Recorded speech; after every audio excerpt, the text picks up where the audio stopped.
പ്രിയപ്പെട്ട സുഹൃത്തുക്കളെ, ഇന്ത്യയുടെ ഏറ്റവും വലിയ കോടതിയായിട്ടുള്ള സുപ്രീം കോടതി, ഇന്ത്യയിലെ ഏറ്റവും വലിയ അപ്പെക്സ് കോർട്ട് എന്ന് നമ്മൾ പറയുന്ന സുപ്രീം കോടതി, വ്യാപകമായിട്ടുള്ള അവകാശാധികാരങ്ങൾ ഭരണഘടന നൽകിയിട്ടുള്ള സുപ്രീം കോടതി,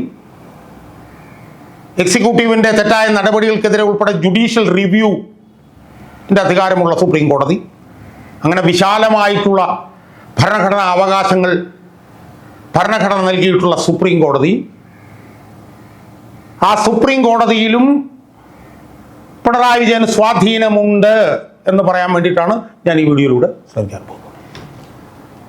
സുപ്രീം കോടതിയിലും പിണറായി വിജയന് സ്വാധീനമുണ്ട്, അതാണ് എനിക്ക് പറയാനുള്ളത്. സുപ്രീം കോടതി എന്ന് പറഞ്ഞാൽ ഇന്ത്യ ഏറ്റവും വലിയ കോടതി, ഇന്ത്യയിലെ ജനങ്ങളുടെ ഏറ്റവും അവസാനത്തെ ആലയം, ഇന്ത്യയിലെ ജനങ്ങളുടെ മൗലികാവകാശങ്ങൾ ലംഘിക്കപ്പെടുമ്പോൾ അവർക്ക് പോകാൻ കഴിയുന്ന ഒരു ആലയം, സെന്റിനൽ ഇൻ ദ ക്യൂ വൈവ്. ആ കോടതിയിൽ പിണറായി വിജയൻ എന്തോ സ്വാധീനമുണ്ട് എന്ന് ഞാൻ തെളിയിക്കാൻ പോവുകയാണ് ഈ വീഡിയോയിലൂടെ എൻ്റെ പ്രേക്ഷകരുടെ മുന്നിൽ. അത് മറ്റൊന്നുമല്ല, എല്ലാവർക്കും അറിയാവുന്ന SNC Lavalin case. 2005 controller and ഓഡിറ്റർ ജനറലാണ് പറഞ്ഞത് 374.5 കോടി രൂപയുടെ അഴിമതി നടന്നിരിക്കുന്നു. പള്ളിവാസൽ പന്നിയാർ ചെങ്കുളം പദ്ധതിയുടെ നവീകരണവുമായി ബന്ധപ്പെട്ടുകൊണ്ട് SNC ലാവ്ലിനുമായിട്ട് കരാർ ഒപ്പിട്ടു. അന്ന് മത്സര ടെൻഡർ വിളിക്കുന്നതിന് പകരം വലിയ തോതിൽ തുക കൂട്ടി SNC ലാവ്ലിൻ എന്ന് പറഞ്ഞ കമ്പനിക്ക് അത് കൊടുത്തു. അതിൻ്റെ ഭാഗമായി അഴിമതി നടന്നു എന്ന് പറഞ്ഞത് ഞാനോ നിങ്ങളോ അല്ല, കൺട്രോളർ ആൻഡ് ഓഡിറ്റർ ജനറൽ. അതിനെ തുടർന്ന് നടന്ന നിയമ നടപടികൾ, അതിൻ്റെ വിശദാംശങ്ങളിലേക്ക് ഞാൻ പോകുന്നില്ല.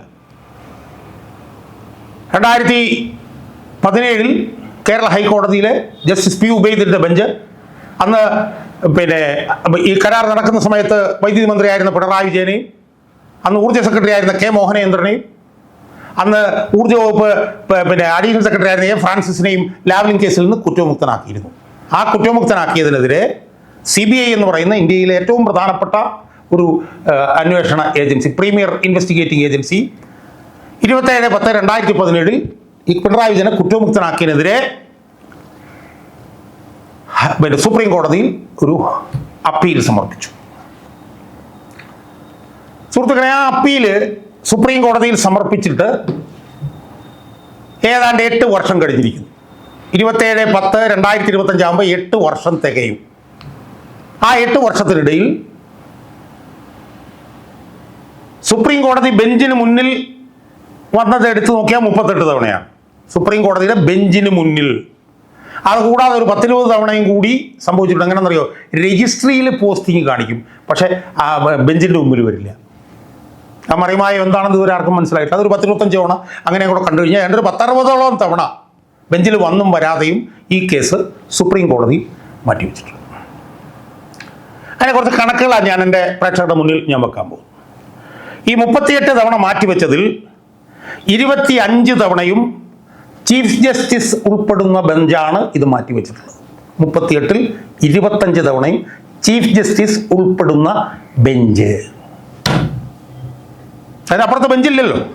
ചീഫ് ജസ്റ്റിസും 2 ജഡ്ജിമാരടങ്ങുന്ന ബെഞ്ച്, ചീഫ് ജസ്റ്റിസ് 3 ജഡ്ജിമാരടങ്ങുന്ന ബെഞ്ച്, ചീഫ് ജസ്റ്റിസും 1 ജഡ്ജിയും അടങ്ങുന്ന ബെഞ്ചൊക്കെ ഇതിങ്ങനെ മാറ്റിവെച്ച് 38-ൽ 25 തവണ.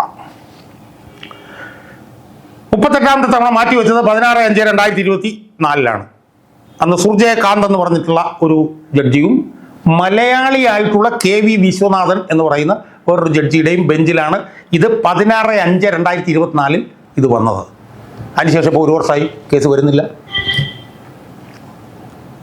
ഒരു മലയാളിയുടെയും കൂടെ ബെഞ്ചിലാണ് ഇത് വന്ന് ഇങ്ങനെ മുട്ടി നിൽക്കുന്നത്. 1 വർഷമായിട്ട് ഇത് വരുന്നില്ല. പിണറായി വിജയൻ ഉൾപ്പെട്ട അഴിമതി കേസ് കഴിഞ്ഞ 1 വർഷമായി ഏറ്റവും അവസാനത്തെ പോസ്റ്റിംഗ് കഴിഞ്ഞിട്ടും ഇത് വരുന്നില്ല. അപ്പോൾ ഇതിനകത്തെ പ്രശ്നം എന്താ? വേറെ പല കേസുകളും അഡ്മിറ്റ് ചെയ്താൽ അന്ന് തന്നെ കേസ് കേട്ട് വിധി അങ്ങ് പ്രഖ്യാപിച്ചങ്ങ് കൊടുക്കുക. ഇപ്പോൾ നവീൻ ബാബുവിൻ്റെ ഭാര്യ മഞ്ജുഷ തൻ്റെ ഭർത്താവിൻ്റെ മരണം CBI അന്വേഷിക്കണം എന്ന് പറഞ്ഞിട്ട് ഒരു ഹർജിയുമായി സുപ്രീം കോടതി ചെല്ലുന്ന ദിവസം തന്നെ അഡ്മിറ്റ് ചെയ്യുന്നു, ചെല്ലുന്ന ദിവസം തന്നെ എടുത്ത് ചവറ്റുകുട്ടയിലേക്ക് കളയുന്നു. ചവറ്റുകുട്ടയിലേക്ക് we see absolutely no reason എന്നാണ് പറഞ്ഞത് CBI അന്വേഷണം. അബ്സല്യൂട്ട്ലി നോ റീസൺ എന്ന് പറഞ്ഞാൽ ഞങ്ങൾ ഇതിനകത്തൊരു ചുക്കും കാണുന്നില്ല, ചവറ്റുകുട്ടയിൽ കിടക്കട്ടെ എന്ന് പറഞ്ഞ് തള്ളുന്നു. വേറൊരു ദിവസം KM എബ്രഹാം ചെല്ലുന്നു സുപ്രീം കോടതി. KM എബ്രഹാം എന്ന് പറഞ്ഞാൽ പിണറായി വിജയൻ്റെ ചീഫ് പ്രിൻസിപ്പൽ സെക്രട്ടറി വരുമാനത്തെക്കാൾ സ്വത്ത് സമ്പാദിച്ചു എന്നതിനെതിരെ എന്ന് പറഞ്ഞുകൊണ്ട് കഴിഞ്ഞ ഏപ്രിൽ 11-ാം തീയതി കേരള ഹൈക്കോടതി ഒരു വിധി പ്രഖ്യാപിച്ചിരുന്നു.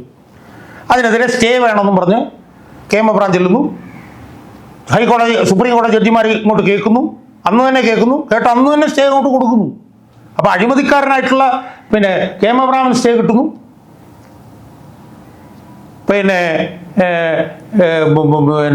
നവീൻ ബാബുവിൻ്റെ ഭാര്യ മഞ്ജുഷ നീതിപൂർവമായിട്ടുള്ള കാര്യങ്ങൾക്ക് ചെല്ലുമ്പോൾ അതിനകത്ത് ചവറ്റോട്ടെ കളയുന്നു. ഇതെല്ലാം ചെയ്യുന്ന കോടതിയാണ് 8 വർഷക്കാലമായി കേരളത്തിലെ ഏറ്റവും പ്രധാനപ്പെട്ട ഒരു രാഷ്ട്രീയ നേതാവുമായി ബന്ധപ്പെട്ടിട്ടുള്ള ഒരു അഴിമതി കേസ് ഭരണത്തെടുത്ത് വയ്ക്കുന്നത്. സുപ്രീം കോടതിയുടെ തട്ടിൻ്റെ മുകളിൽ, ആ കെട്ടിടത്തിൻ്റെ തട്ടിൻ്റെ മുകളിൽ എടുത്ത് വയ്ക്കുകയാണ് സുഹൃത്തുക്കളെ. 4 ചോദ്യങ്ങൾ. ഇനി ഇതിനകത്ത് ഏറ്റവും പ്രധാനപ്പെട്ട ഒരു വിഷയം കൂടെ പറയാനുണ്ട്.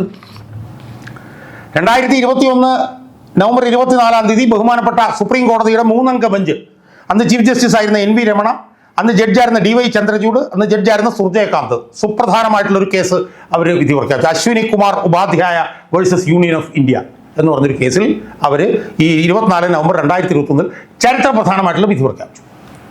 ആ വിധിയിൽ അവർ പറഞ്ഞത് എന്താ? രാഷ്ട്രീയക്കാരിടപെട്ടിട്ടുള്ള അഴിമതി കേസുകളെല്ലാം ഇങ്ങനെ നീണ്ടു പോവുകയാണ് ഹൈക്കോടതികളിൽ. കാരണം അവർ സ്വാധീനമുള്ള ആളുകളാണ്. ഹൈക്കോടതിയിൽ കേസുകളെല്ലാം നീണ്ടു പോകുന്നു. അതുകൊണ്ട് ആ പണി ഇനി പറ്റില്ല.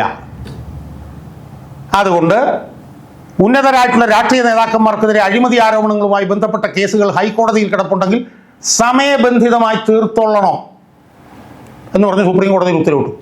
അത് ഹൈക്കോടതികൾക്കും അത് ബാധകമാണ്. അങ്ങനെ 2021 ഉത്തരവിട്ട കോടതിയാണ് 2025 ആയിട്ടും പ്രമുഖനായ ഒരു രാഷ്ട്രീയ നേതാവിനെതിരായിട്ടുള്ള അഴിമതി കേസ് തൊടുന്നില്ല. കണ്ട ഭാവം നടിക്കുന്നില്ല. അപ്പം ഇങ്ങനെ നടിക്കാതിരുന്നപ്പോൾ എൻ്റെ സുഹൃത്ത് MT തോമസ് പൊതുപ്രവർത്തകനാണ്. അദ്ദേഹം ഒരു വിവരാവകാശം ചോദിച്ചു ഇത് സുപ്രീം കോടതിയുടെ തന്നെ 2021 ഇങ്ങനെ ഒരു ഉത്തരവുണ്ടല്ലോ, പെട്ടെന്ന് കേസുകൾ തീർക്കണമെന്ന്. എന്നിട്ട് സുപ്രീം കോടതി എന്താ 2025 ആയിട്ടും ലാവലിംഗ് കേസിൽ വാദം കേൾക്കാത്തത് എന്ന് ചോദിച്ചപ്പോൾ സുപ്രീം കോടതിക്ക് മിണ്ടാട്ടമില്ല. സുപ്രീം കോടതിയിൽ നിന്നുള്ള മറുപടി എന്താ പറയുക? അത് വിവരാവകാശത്തിൻ്റെ പരിധിയിൽ വരില്ല, അത് ഞങ്ങൾക്ക് അതിനെക്കുറിച്ച് അറിയില്ല. എന്തൊരു അബദ്ധമാണിതെന്ന് നമ്മളൊന്ന് ആലോചിച്ചു. സുപ്രീം കോടതി ഇങ്ങനെ തുടങ്ങാൻ പോയാൽ നമ്മളൊക്കെ പിന്നെ ചാകുന്നില്ലേ നല്ലത്? തൂങ്ങിച്ചാകുന്നല്ലേ നല്ലത്? സുപ്രീം കോടതിക്ക് ആർജം ഉണ്ടായിരുന്നു സുപ്രീം കോടതി ചെയ്യേണ്ടത്. ഞങ്ങളൊരു വിധി പ്രഖ്യാപിച്ചിട്ടുണ്ട് 21-ൽ, എന്നിട്ട് നിങ്ങളെന്താ നീട്ടിക്കൊണ്ടു പോകുന്നു? പറ്റില്ല, ഞങ്ങൾക്ക് കേൾക്കണം എന്ന് സുപ്രീം കോടതി ഒരു തവണയെങ്കിലും CBI എടുത്ത് പറഞ്ഞു. സുപ്രീം കോടതിക്ക് സന്തോഷം. CBI വരുമ്പോൾ സുപ്രീം കോടതി സന്തോഷം എടുത്ത് അങ്ങ് മാറ്റും. CBI വരും എടുത്തു മാറ്റും, CBI വരും എടുത്തു മാറ്റും, CBI വരും എടുത്തു മാറ്റും. എന്തൊരു അസംബന്ധമാണ്!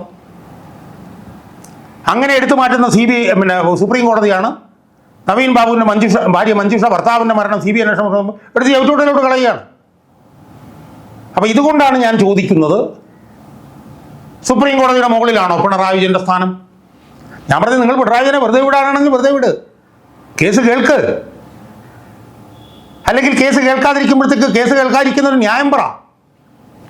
ഈ 38 പ്രാവശ്യത്തിൽ 25 തവണ ചീഫ് ജസ്റ്റിസുള്ള ബെഞ്ചാണ് ഇത് കേട്ടത്, എടുത്ത് മാറ്റി വെച്ചത്. അപ്പോൾ ചീഫ് ജസ്റ്റിസിന് ഇതിനകത്ത് താല്പര്യമില്ലേ? 2025 കൺട്രോളർ ആൻഡ് ഓഡിറ്റർ ജനറലാണ് പിണറായി വിജയൻ എൻ്റെ കാലത്താണ് ഈ അഴിമതി നടന്നെന്ന് പറഞ്ഞത്. 8 വർഷമായി ഈ കേസ് സുപ്രീം കോടതിയിൽ വന്നിട്ട്. ഇതുപോലുള്ള കേസുകൾ പെട്ടെന്ന് തീർക്കണമെന്നുള്ള സുപ്രീം കോടതിയുടെ വിധിന്യായം പോലും ലംഘിച്ചുകൊണ്ട് സുപ്രീം കോടതി പിണറായി വിജയൻ്റെ കേസുകൾ ഇങ്ങനെ ഓരോ ദിവസവും ഇങ്ങനെ മാറ്റി വെക്കുമ്പോൾ സുപ്രീം കോടതിക്ക് മുകളിലാണ് പിണറായി വിജയൻ എന്ന് ജനങ്ങൾ ചിന്തിച്ചാൽ നമുക്ക് കുറ്റം പറയാൻ കഴിയുമോ സുഹൃത്തുക്കളെ എന്നാണ് എൻ്റെ പ്രേക്ഷകരോട് എനിക്ക് ചോദിക്കാറ്.